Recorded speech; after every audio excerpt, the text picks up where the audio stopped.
అయితే ఒక చిన్న క్లారిటీ కావాలి.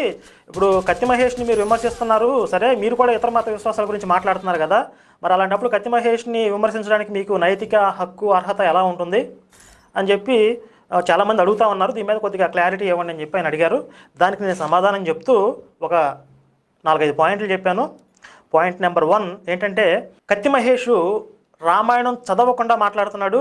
ఒకటి, నేను బైబిల్ చదివి మాట్లాడుతున్నాను. పాయింట్ నెంబర్ 2, అతను దుర్బుద్ధితో దురుద్దేశపూర్వకంగా నిందారోపణలు చేయటమే పనిగా మాట్లాడుతున్నాడు రాముడి గురించి. నేను బైబిల్లో ఉన్నటువంటి యేసు గురించి యథార్థ దృష్టితో మాట్లాడుతున్నాను.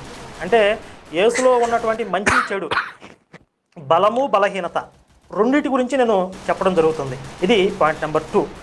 పాయింట్ నెంబర్ 3, మేము బైబిల్ గురించి మాట్లాడాల్సినటువంటి అవసరం ఎందుకు ఉంది అంటే, క్రైస్తవులు హిందువుల ఇళ్ల మీద పడి మా దేవుడే నిజ దేవుడు, మా దేవుడిని నమ్మకపోతే నరకానికి పోతారు, మీకు ఇది